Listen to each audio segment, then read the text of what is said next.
everyone, and thank you for joining us today for a special Q4 episode of Feedvisor's Seller Spotlight webinar in partnership with our friends at ShipStation. So I'm Gaby Young, and I'm pleased to be hosting multi-million-dollar Amazon seller and entrepreneur Michael Ward in today's live interview. Almost 1,000 sellers have signed up, so it's really great to have you all here, and I'm pleased you can make the time to join us. So a little bit about Michael. He owns Best Costume and Toy Deals, a company specializing in toys, costumes, and licensed merchandise. As you can imagine, Q4 is probably the most crucial month for his business. And so who could be better to be sharing all his tips and expertise and experience than the man himself? Michael's also a valued customer of both Feedvisor and ShipStation, who successfully grew his online business from a $1 million operation, which is already impressive, to a $10 million empire within the last 4 years. And so we're really honored to have such a busy man here with us today to share his measurable methods and proactive tips for Q4 success. So just quickly, for those of you who are not yet using Feedvisor or ShipStation and you don't know much about them, so here's a short intro to each of them. Feedvisor is an algorithmic repricing and revenue intelligence solution for high volume Amazon sellers. So our award-winning technology helps hundreds of sellers really maximize their profits and pricing and make smarter decisions about their inventory so they can really grow their business just like Michael did. And our partner, ShipStation, is the leading web-based shipping software that helps online retailers streamline their order fulfillment wherever they sell and however they ship. So if you would like to see how Feedvisor and ShipStation can help grow your business, you can click on the relevant option on your screen now, just in case you do want more information. And then we will move on to hearing from the man himself. So I'll just give you a second or so to do that.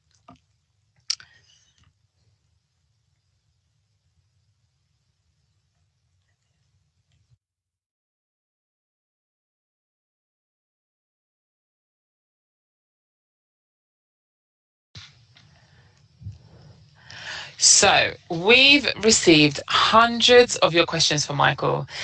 Thank you very much for sending them in.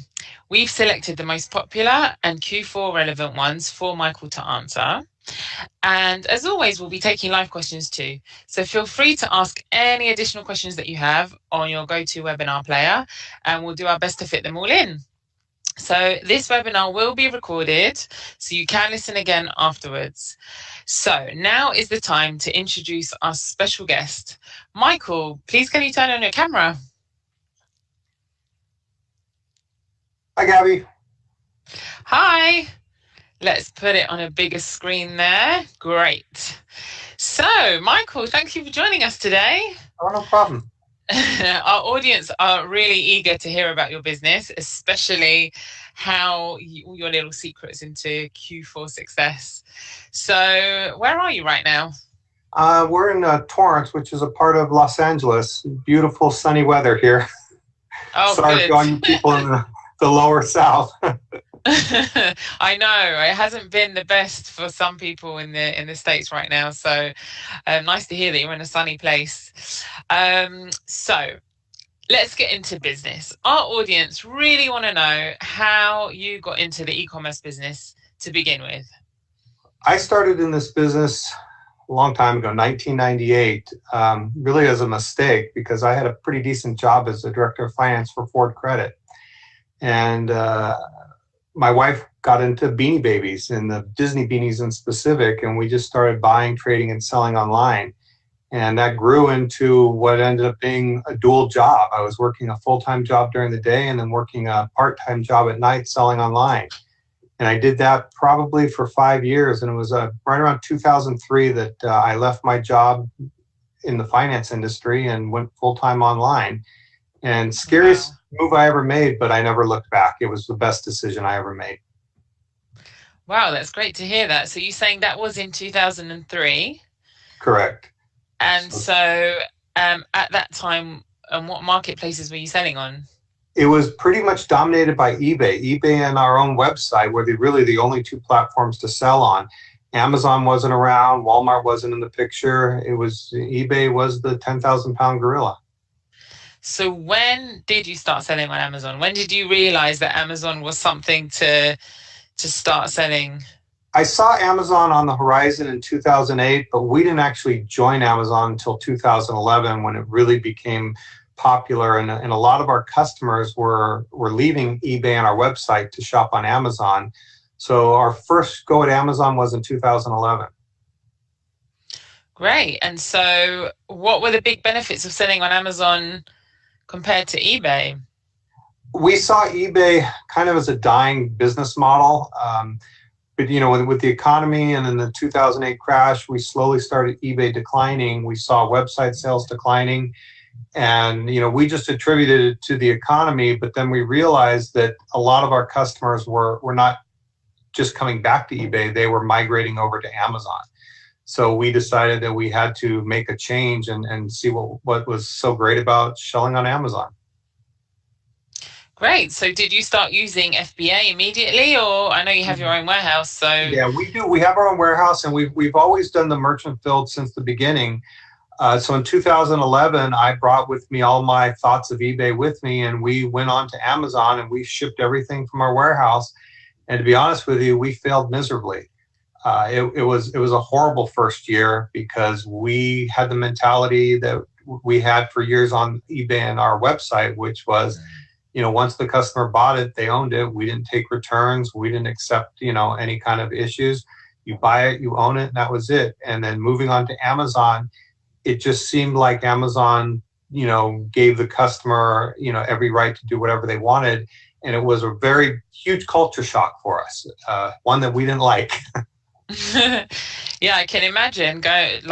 Being used to eBay's way of thinking to Amazon's must have been a big change. We did. I'm sorry. Yeah. Like I said, in 2011, no FBA, was strictly merchant filled. And we had a lot, we argued with every customer return. We didn't understand why we had to pay shipping. Like I said, we've never, knock on wood, been suspended on Amazon, but I swear to you, I thought we would have been suspended back then. Wow. So I think you've come a long way from there. Yes. And do you still sell on eBay and other marketplaces? We do. We sell. We've since got rid of our website. We found that it's just too costly to keep the people coming to the website, and we find that most of the people that end up on our website end up buying the item on Amazon. So the website became more of an informational site than anything else. We do sell on eBay and we do sell on Walmart as well as Amazon. However, in statistics, last year in 2016, 91.8% of all of our revenue was from Amazon. And that wasn't by choice. It was just where the people were shopping. Wow, that's interesting. And okay, so as we said earlier, you are a customer of Feedvisors and also you're using ShipStation as well. So at what point did you start using a repricing solution, and why did you need to use a repricing solution? So in 2012, we realized that we were losing a lot of sales to this thing called FBA, which we had no idea what it was. It was kind of scary, send all your inventory into Amazon warehouse and let them do it, package, ship it, process it. So we sent a small portion, probably only 10% of our inventory in 2012 to the FBA warehouse. And what we shortly realized is our sales grew a lot faster by using FBA over the fulfilled by merchant.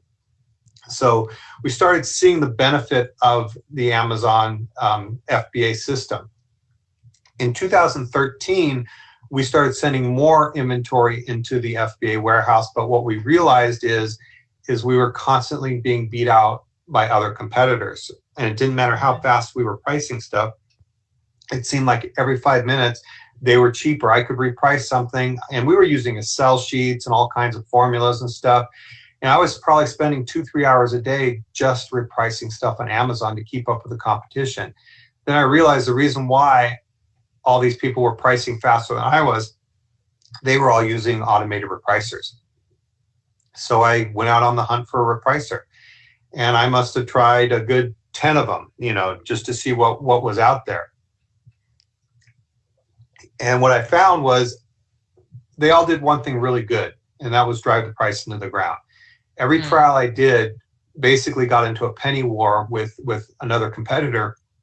And the only one that wins in that situation is Amazon's going to get their 15% no matter what. And the consumer is going to get a better deal. So I came up with, I saw Feedvisor, did a trial with Feedvisor, and I realized that you guys did one thing better than the rest was instead of driving prices on the ground, you were able to keep prices up and raise prices when need be. And so that's why I decided to sign up with you guys. Oh, thank you. We're very happy to have you with us. And then same question for ShipStation. I know you've been a customer of theirs for a very long time. So maybe you can tell us a little bit about why you started using ShipStation and how that helps you with your logistics.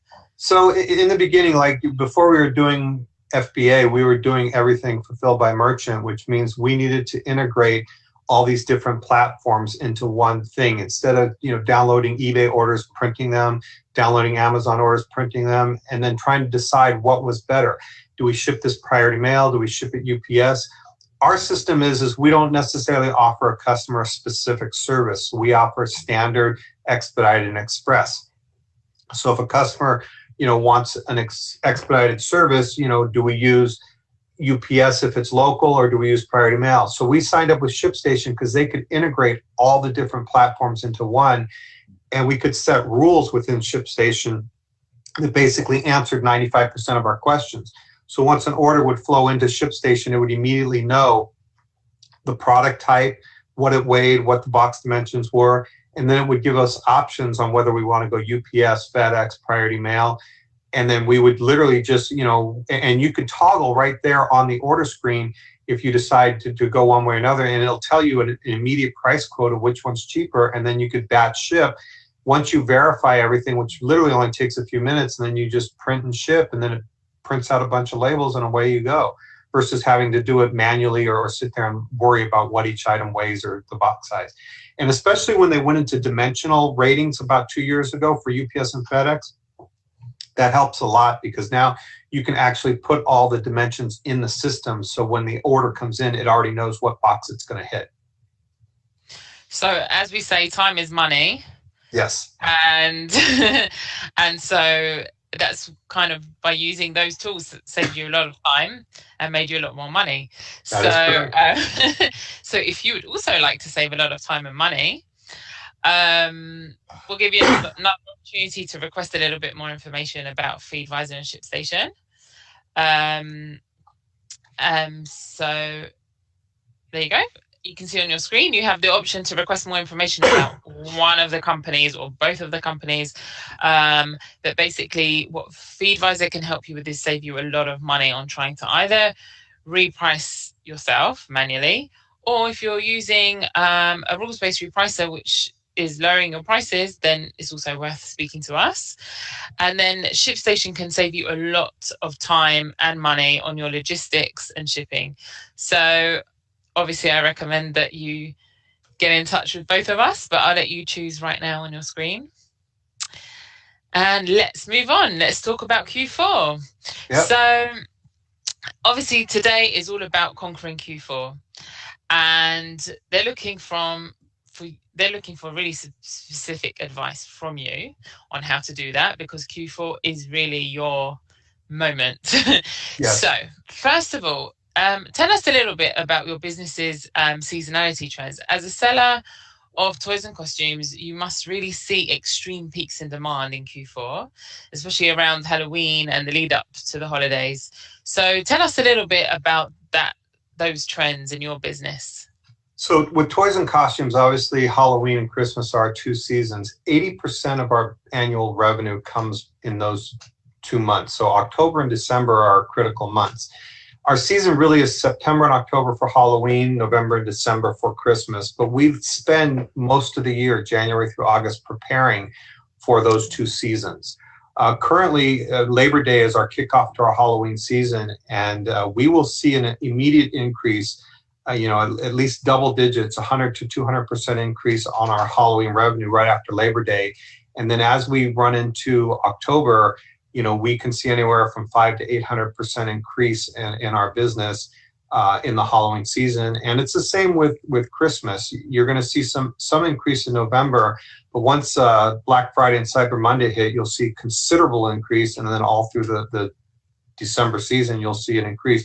And if you've never done a holiday season through Amazon, most people don't understand how significant the increase is. You can, a 500 to 800% increase in sales or revenue is not uncommon for a fourth quarter Amazon. Wow. So it's definitely worth putting a lot of effort into the planning for the Q4 season. Maybe you can tell us about talk us through your Q4 plan for this year, and when did you start planning for it, and kind of what stage are you at now? So our Halloween season is in full gear. We actually spend January through August. So a lot of people ask us, because we're in the toy and the costume industry, what do we do January through August? We actually have spent January through August preparing for Halloween and Christmas. Most of our Halloween ordering is done by the middle to the end of February. We're actually receiving and processing merchandise by March, and March all the way till now, we've been preparing. As you all know, that there's two critical dates with the Amazon storage. First one is February 15th. Second one is August 15th. As long as you don't ship anything into Amazon before February 15th, you will be safe through the fourth quarter. So February 16th on, you don't have to worry about long-term storage until February 15th of the next year. And then again, August 15th on, you don't have to worry about long-term storage. So once you get past February 15th, you can start sending your merchandise into Amazon for fourth quarter. A lot of people will be amazed at how much of that stuff will actually sell early and how many people do buy early for their fourth quarter shopping. Great, thank you very much. So did you learn any lessons kind of from last year that's helping you plan better for this year?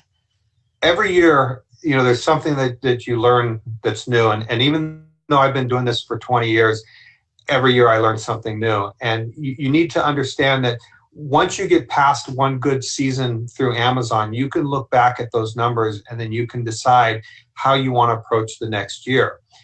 If you've got 100 items to sell, you have an item and you have 100 that you send into the warehouse, and all of a sudden, for Halloween, you sold out on October 10th, well, then you underbought. You need to buy more for the next year. You always want to look at what happened the previous year to decide what you're going to do for the next year. The same goes for if you buy 100 items and all of a sudden on November 1st, you still have 40 of them left, then you overbought that particular item. Chances are, though, once you get good at understanding the season, and again, people that have never been through a fourth quarter before on Amazon, it's a big shock as to what really can happen during a fourth quarter. And it really comes down to how much you're willing to put out there, how much risk you're willing to take. Brilliant. So how do you balance the risk of having too much inventory and not enough? Is that just from experience, or? A lot of it's from experience. Fortunately, we've grown to where we can, take a lot more risk than newcomers. Newcomers, you guys have a certain amount of cash flow that you have to deal with. If the merchandise doesn't sell, then you're stuck with it another year. We take a lot of risks that we say, hey, if it doesn't all sell, we just bring it back, we'll warehouse it, and we'll keep it to the next year. And financially, it doesn't harm us to keep merchandise year after year. But as a rule, you want to make sure, especially in the early games, you want to be able to sell through your merchandise and not have a lot of leftover, especially if you're in a cash flow situation. Okay, thanks. Good advice there. So do you know if there's anything new this year with Amazon themselves that has changed from last year? So any kind of rules or restrictions or anything like that our sellers need to be aware of? Well, there are a couple of them that have been around for fourth quarter. If you're going to sell in the toy category, you need to make sure that you've met all the rules, and you should have received an email stating that you've hit all the key points with Amazon. You have to sell so many items. You have to have a certain metrics. If you don't hit those metrics and you cannot sell on Amazon, you're always welcome to sell through FBA. Those restrictions are only for merchant filled. The other big thing that they're changing is the cost of storage. if you guys, you pay your storage fees every month, understand that in November and December, storage fees are a lot higher now than they were in previous years. They are hitting people with the storage fees in the FBA facilities because they don't want people just sending a bunch of stuff into Amazon that may or may not sell. So don't send stuff into Amazon that you think might sell. Make sure that you're going to be able to sell through it for the holiday season, or you're going to be surprised when you see that storage bill and then all your profits are gone. Right, yeah, I can imagine. So how can you ensure that you're maximizing profits from every sale during that quarter? Like, obviously, it's so important for your business, so you've really got to maximize as much profit as you can. So we've been on Feedvisor. This is our 4th year now with Feedvisor, and we use their reporting system. Specifically, we use a thing called Unrealized Profit Report, and we constantly are checking to make sure that things are selling at a certain velocity.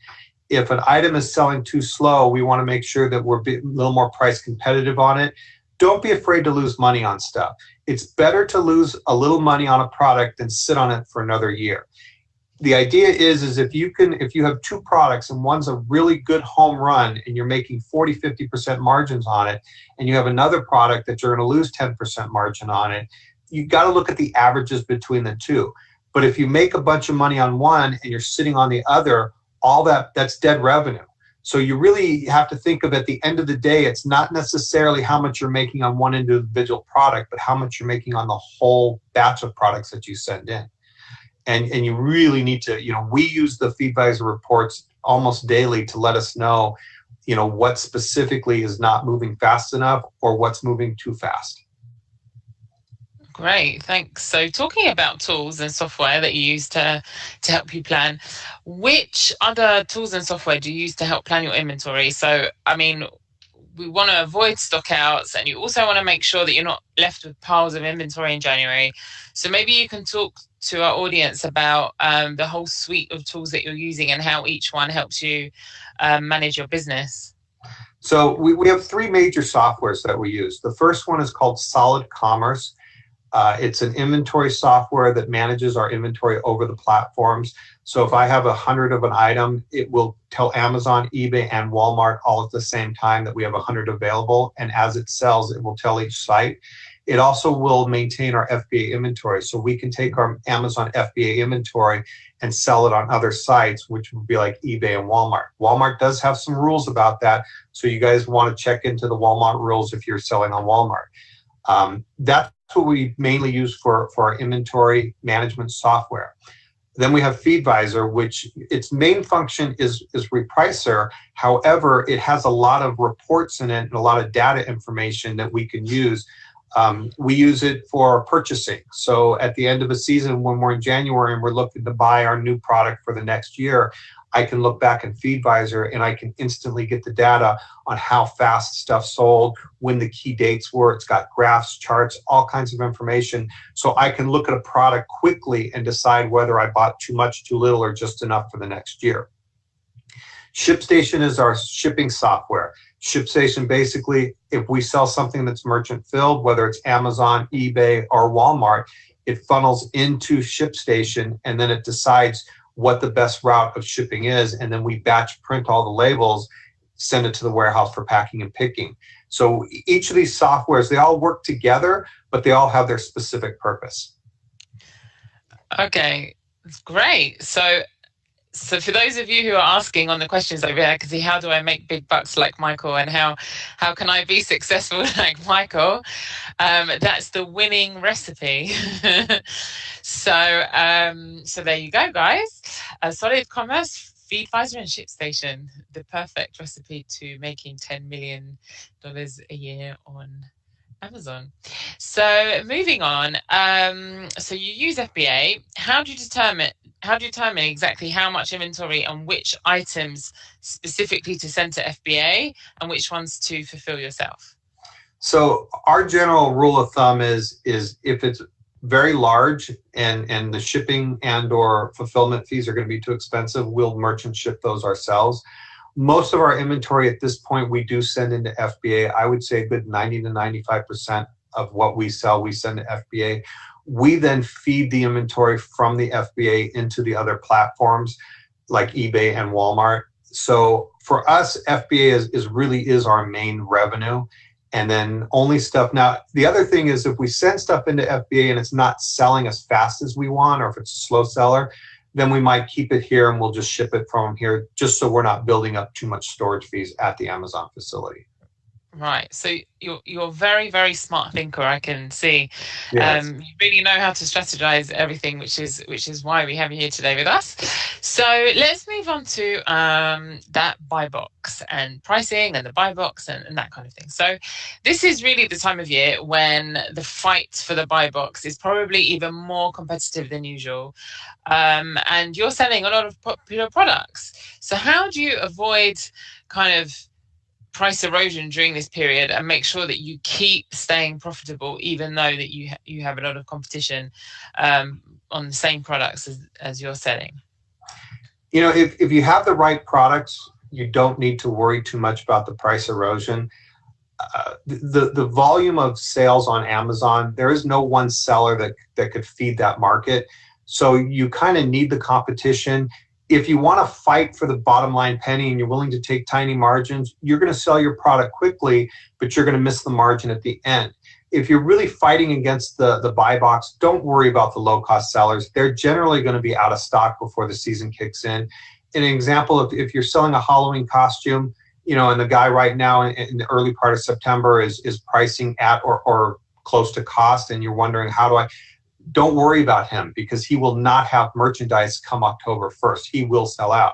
He's making 5% on that item. If you wait until the middle of October, you're going to make 20, 30, 40% on the item.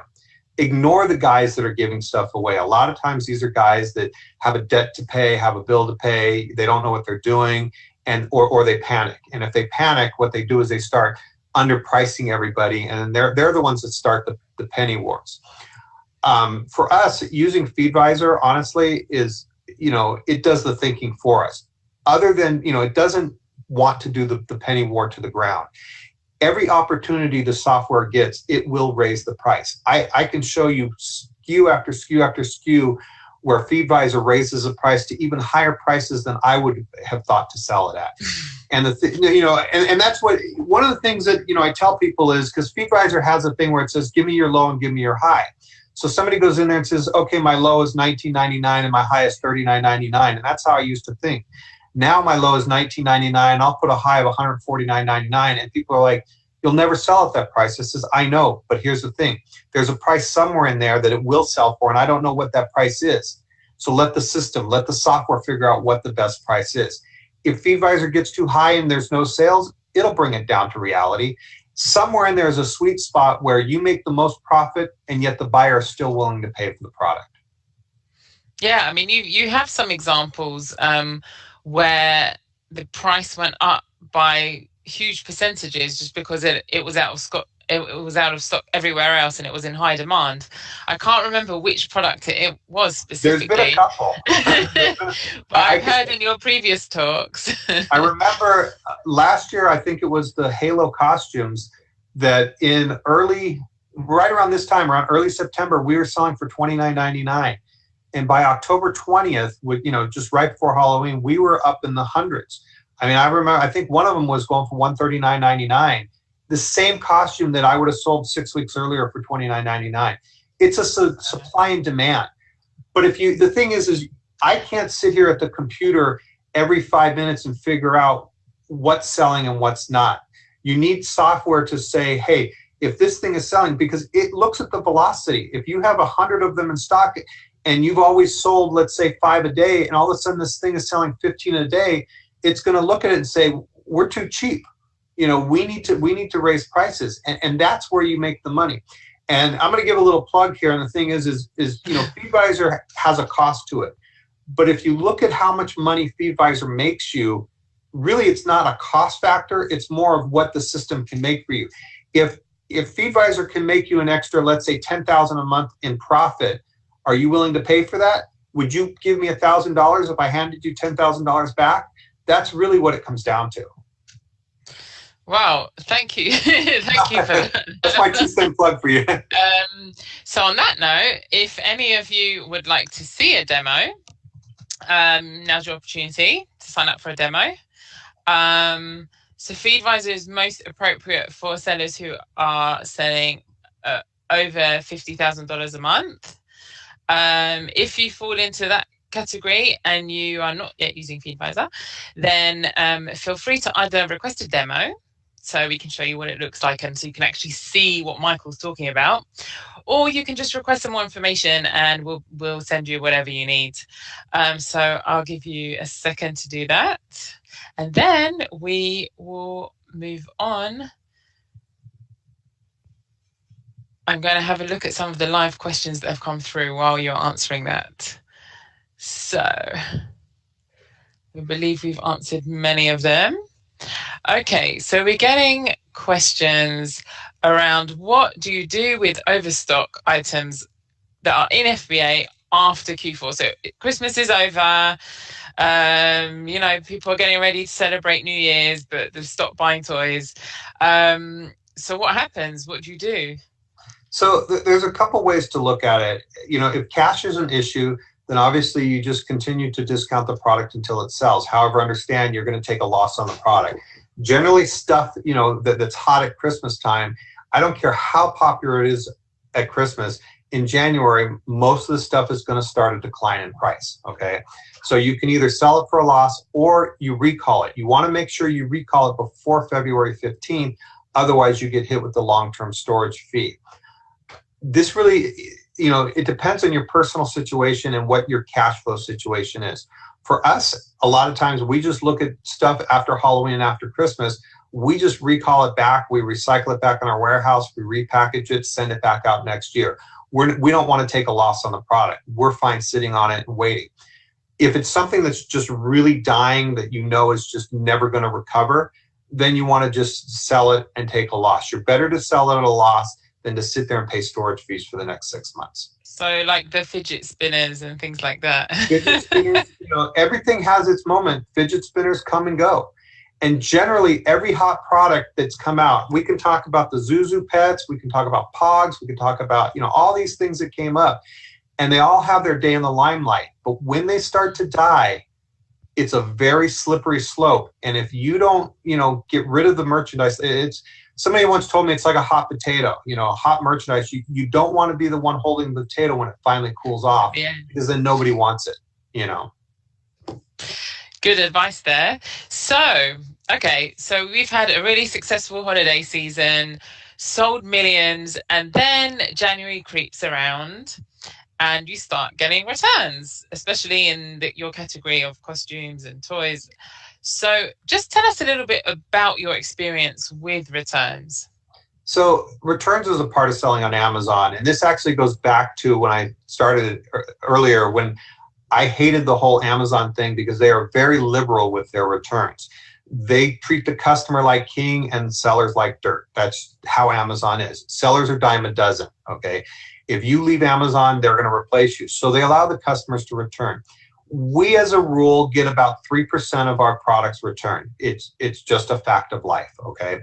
Out of those 3%, you're going to get half of that, or 1.5% of your total sales, where the customer has just abused the system.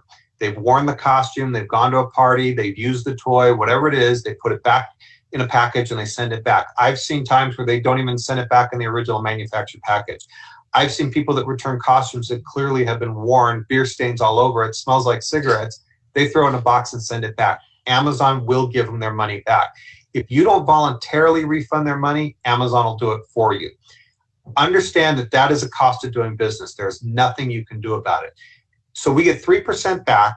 Half of that, or 1.5%, we just recycle and sell next year, because this is stuff where mom buys it and little Johnny decides, hey, I don't want to be a Power Ranger this year because all my friends are going to be something else. My friends want to go as the scary guy this year. And that happens. So mom will send back the Power Rangers. Nothing wrong with it. It's a return. So you can recycle that and sell it next year, or if it's still within the season, sell it this year. The other 1.5%, it's a cost of doing business. I said at a different seminar we had, if mom and a kid goes into a Target store and the kid picks up a action figure, rips open the package, sticks it in his mouth, spits all over it, and then asks mom if he could buy it, and the mom says no, put it back, and the kid drops it on the floor and walks away. Then the Target guy comes by and he picks up this action figure. Do you think he repackages it and puts it on the floor? No. It goes in the big bin in the back. It's called shrinkage. Everyone's got their term for it. Unfortunately, if you're going to sell on Amazon, and depending on the category you sell in, certain categories have higher returns. For example, if you're going to sell shoes, you're going to expect a 10 to 15% return rate. If you're going to sell high-end fashion clothing, expect a high return rate. If you're going to sell electronics, expect a high return rate. So you just need to understand your category, what your return rate is. Right. Okay. That's really, really helpful because we did get quite a few questions about that. So now I'd really like to be able to summarize all the information you've given us today, and just give us your kind of top do's and don'ts to help other sellers conquer Q4 just like you do. So that would be really cool if now I'll put it over to you to give us the top tips. So one of the big things is if you can, use FBA and get your products in early. More and more people are on the FBA or the Prime system, and Amazon actually even has a toggle, and a lot of people use that toggle where they won't even look at a merchant-filled listing. A lot of people will only look at FBA. November 1st is a key date. If you want to get it in for fourth quarter, November 1st, unfortunately, Amazon, the busier and busier they get, the longer it takes for them to receive merchandise. If you ship stuff in a week before Black Friday, do not expect it to be available for sale on Black Friday. You need to ship in early. The other thing is keep in mind that two key dates, Black Friday and Cyber Monday. You can expect a 500 to 600% bump in sales on Black Friday and as much as 800% on Cyber Monday. Cyber Monday will be bigger than Black Friday. Always keep an eye on inventory levels. You will sell out faster than you think. If you're not experienced in looking at inventory and sales figures on Amazon, especially if this is your first or second year on Amazon, whatever you think is going to be enough inventory, more than likely will not. The other thing is if you use FBA, your sales will continue to the last day. Using Christmas, you can sell FBA merchandise all the way up till December 24th, because if you buy stuff from Amazon through Prime on December 24th and you choose one-day shipping, they will deliver it on Christmas Day. If you use FBM, Fulfilled by Merchant, your sales are going to start to drop off about 7 days prior, which means around December 16th or 17th, your sales will have a huge decline. While your sales are declining, all the FBA people's sales will be increasing. Wow, thank you very much. Those are really, really important, helpful tips. A question just came through because you've mentioned FBA so many times. What do you think about Seller Fulfilled Prime? We tried it. Right. We didn't like it. And it's not for everybody. I think if you're going to do Seller Fulfilled Prime, you need to keep it regional, and there are ways that you can go in there and keep it. So we're in LA, which means if we're going to continue with Seller Fulfilled Prime, we would stick to, Arizona, Oregon, Nevada, the local states. There is no possible way to get stuff from point A to point B, let's say from New York or, from California to New York in 2 days, and be competitive on the pricing, okay? Even Amazon can't do that. The only reason Amazon works with FBA and gets everything in 2 days, understand that Amazon Prime is not second-day air shipping. What Amazon Prime is you will get the product in 2 days. And the reason they can do that is they have warehouses all across the US. So some people like it. I've heard good and bad stuff. We tried it, we turned it off, and we just stick with FBA. Great, thank you very much. You've answered a few people's questions there. So you're the guy in the know. I think what will be the #1 Halloween costume for this year and the top selling toy this year. So in the girls category, there's the Descendants, which is a Disney property. There's a costume called Uma, which is going to be the hot one for the teens. Unfortunately, for all you guys that are out there writing down Uma, saying, I gotta go find me some Uma, manufacturer's sold out. In fact, we're air shipping product in from the manufacturer to have enough for Halloween. Every year, we're not afraid of air shipping product in, and I'll give you an example. If you pay $20 for an item and you're going to get a discount from the manufacturer, and that discount, let's say, is $17, and you're going to retail it for $39.99, but on Amazon, we're only going to get $29.99. If it's an item that's popular and you pay, let's say, an extra $4 per item to air ship it in, so now you're paying $17, $20, so now you're around the $21 mark. If it's that popular on Amazon, you can mark it up for the shipping. If an item was sell for $29 to $39 regularly and I air ship it in, I'll ask $59 to $79 for that same product. So that extra $4 investment will get you an extra $20 on the thing. For the little kids, it's actually, Wonder Woman is huge this year for the little girls. They seem to like to be Wonder Woman. And for the little boys, it's a thing called PJ Masks, which was actually very popular last year, but continues to be popular this year. In the adult category, it seems Star Wars still keeps going. So us oldies are not very creative compared to the younger ones. So and what about the number one Christmas toy? That's always like a big. So toys are always a difficult one because they change so fast. Generally, when you find out what the hot toy is, it's too late because it's already been sold out somewhere. The one that I'm keeping my eye on right now is a product called Fingerlings. It's made by WowWee. Again, unfortunately, guys, if you try and go to the manufacturer and purchase these, it's not going to happen. In fact, they're in purchase order cancellation mode, where they're canceling purchase orders because they cannot fill the demand. One of the things you guys can always do on Amazon is go into Amazon, throw in any toy into the system, and at the bottom there's a ranking system, and it'll say, see the top 100 toys. Click on that link, and it'll show you what the top 100 toys. And when you see a toy slowly escalating from 99 to number 10, you can tell that's going to be the next hot toy. Wow, great. Thank you for that advice. I might do that after this. So that was really, really helpful information. And I really want to thank you, Michael, for joining us today. I enjoyed doing this. Really, really, really valuable. And I really recommend everyone get your Halloween costumes from Michael. Get your Christmas presents from Michael if you can afford them. But at least you'll know you'll get them delivered in time. So I'll just give you all one more opportunity if you do want to request more information about Feedvisor or about ShipStation. So we'll put up that poll on screen. But I'd like to thank you all for joining us today. If you would like to find out how Feedvisor or ShipStation Solutions can help you really have a really successful Q4, please click on one of the options on the screen now. And another thing I wanted to mention is we are going to be in Vegas next week for Retail Global. So please come say hi at Feedvisor's booth. And Victor Rosenman, our CEO, will also be speaking there. And so we really hope to see you. So Michael, thank you so much for joining us. And audience, thank you very much too. And we wish you all a very successful Q4, and make sure you use these tricks that you've learned today. And we hope to see you all again soon. So goodbye, Michael. Thank you very much for joining us.